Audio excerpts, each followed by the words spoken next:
Good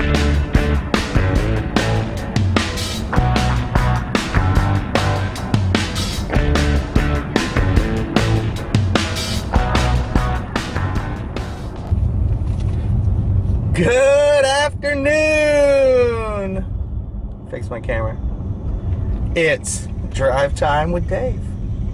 I'm Dave. I'll be your driver.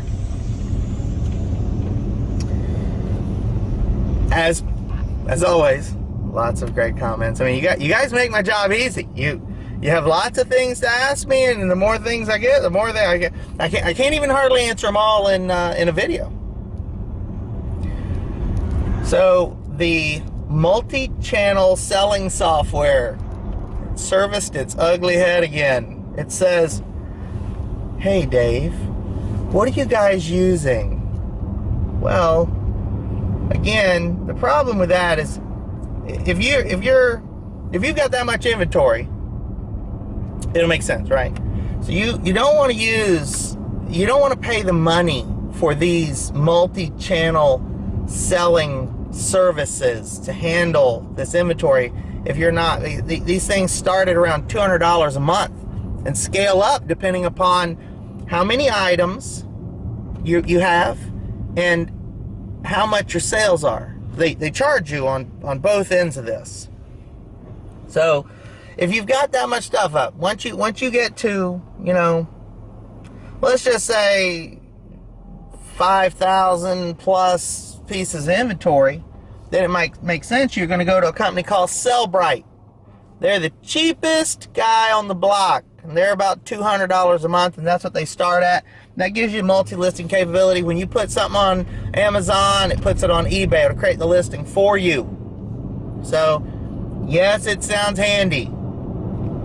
It's expensive, and you've got to be ready for that jump, and that's a big step. Big step.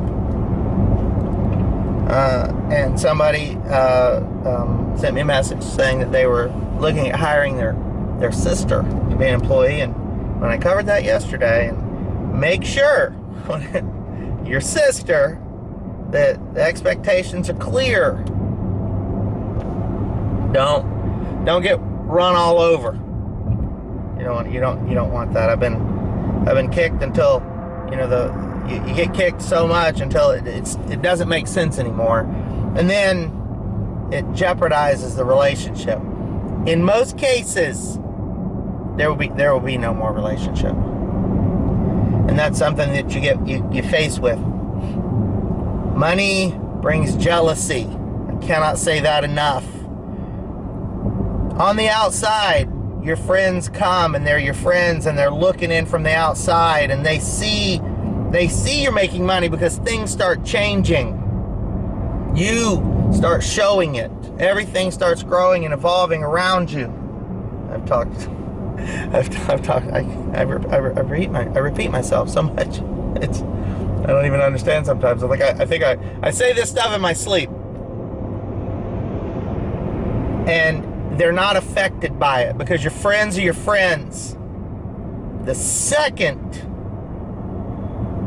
you write them a paycheck for something, you give them money for something, it's not going to end. Every time they need something, they will come and they will ask you, and that's what you have to realize. And as long as you it's fine and you can provide it, well, that's okay. But what happens when you can't? Something goes wrong. Anything happens. I don't know. I make enough money this week and I can help my friend. I give him a couple $100.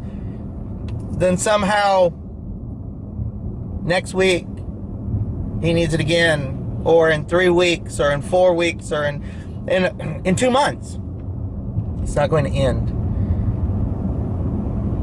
That is a lesson that is the hardest to learn when it comes to giving people money. It's the same problem winning the lottery. You win the lottery, and all of a sudden you give everybody in your family a car and a house and money, and they spend it, and then they come back with their hand out, except you don't have any left to give.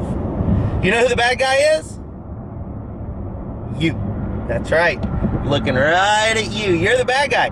Because you empowered the problem. You gave them the way out. They didn't know how to manage the money. If they knew how to manage the money, they wouldn't be asking for more money. They would be like, thanks, Dave. That was awesome. You changed everything for me. And I'm not going to forget it. And I'm going to do all the right things, make all the right choices, and I'm going to keep this money forever, and I'm going to continue working hard, and I'm going to make more money. Make money. I get so excited, I can't even stand it. I have life experiences with this that are difficult to talk about. Every example that I present, I have done wrong. I didn't have a me telling me every day. I didn't have a video that I could come bring up every day and go, so is there a right answer? Is there a guideline? Is there something I should be looking at? Something else I should be thinking about? No. There was nothing. And a lot of my friends, they could barely get by. And I was very successful. And I would help them. And I kept helping because, giving a guy a couple $100, it meant nothing 20 years ago. Pretty soon there's 4 or 5 of them, and they just can't seem to make enough money to pay their bills or feed their kids. What I didn't know is they were just making bad choices. And I was making bad choices. Like, somebody had a drinking problem. I didn't know he had a drinking problem. He was my friend, and I didn't know it.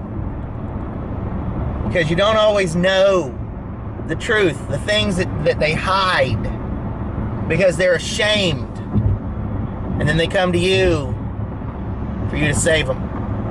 You're a fixer. You want to fix everybody. Everybody has some quality in them where they're a fixer. I want to help everybody. See, I'm a fixer. I want to help everybody. But what I'm not going to do is give anybody money, because that does not help you solve your problem. If you need to make money, I'm going to show you how. And I can walk right along with you. And I'll do it along with you and show you. It's easy enough. So when you're going to hire your sister or your brother or your uncle, your aunt, you put your mom on payroll. Let me tell you something. You're not ever going to take mom off payroll. That's right. You're never, ever going to have that conversation. Ever. If mom hasn't done anything in years, it does not matter. That's mom. So, through the stories and the warnings, there's a lot of truth. And you don't want the saying that truth hurts. Listen, it's just not hurt. It's every morning you walk in, your inventory is like, I'm still here. And you can't sell that inventory because it won't sell. That truth, don't learn the hard way. That's all I can say, is just don't do it. Don't learn the hard way. It's not a good situation to be in with your brothers and your sisters and your aunts and your uncles, and you just can't. You can't. It's bad. That's all I can say. It's bad. All right. Outlining expectations sounds reasonable until it's your sister. As this subscriber wrote to me, until it is your sister, all the expectations of the world, it's going to be a bad situation. And I realize there's millions of us out there, and we're all reselling, we're all making money, we're all doing something. I know a guy that buys and sells, and his brothers come in and started helping him, and for some reason they couldn't agree. And I would say to my friend, well, I don't understand what your brother's opinion matters. And he'd say, well, David, it's my brother. What am I supposed to do? I said, well, you should have outlined the responsibilities and the expectations. There should be no point where your brother can tell you, well, I don't think you're doing this right. And his response says, well, you know, if you don't think I'm doing it right, why don't you go do it? The next thing I know, his brother's calling me, hey, I got a bunch of stuff I need to sell. Oh, yeah? Yeah.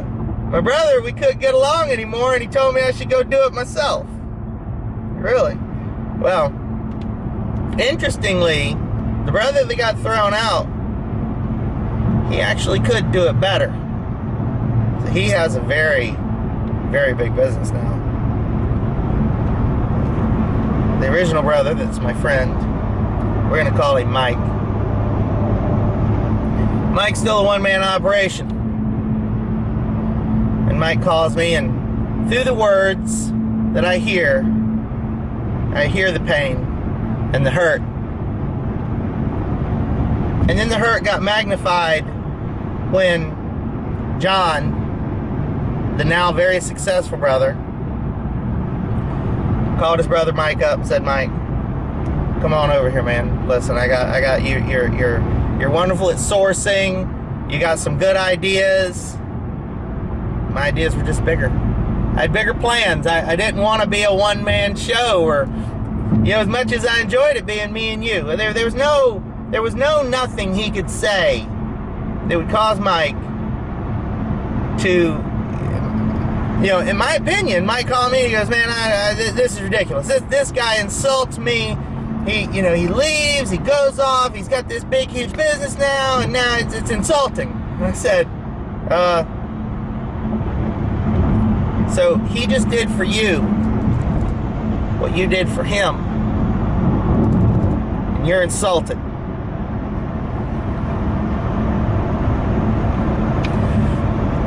I don't know if there was a point to this story or a moral to the story. I'm not clear. But I think about it a lot, especially since they're both friends of mine now, and I talk to both of them quite regularly. And it's a tough situation, because Mike will be like, you talked to John? I have. How's he doing? Mike, when was the last time you talked to your brother? 5 years ago. You guys live 30 miles from each other, and you haven't spoken in 5 years. And the last time you spoke, he did for you what you did for him. He asked you to come on board, that you could make a lot of money working with him. All you had to do is go plug yourself into that operation of his, and you didn't want to. Instead, you got hung up on hate. It's sad. It's a sad situation. When together they were such a good team, they didn't see eye to eye. So when you make that choice, you make that jump, you take that leap of faith, and you're going to bring on that friend or that family member, you have to tread carefully. Maybe they do have some good ideas. Maybe they understand something that you don't. Maybe you've got a good idea. I know a lot of people with good ideas on how to buy and resell, right? They got some great ideas. They are buying and reselling. They can't manage their business. They don't understand the finances or leveraging credit. They can barely keep up with paying their bills. Your friend or your family member comes along and goes, you know, there's an easy way we can do this. Here's a filing system I learned on a job one time. Well, that's not the way I do it. Don't be so quick to assume that you know anything. I'm never quick to assume I know anything. And as I say every video, I don't actually know what I'm talking about. Every day I learn something new. I stop making the same mistakes over and over again. Look, I actually got my seatbelt on. It didn't ding at me. I'm Dave, and this was Drive Time, and I'll see you soon.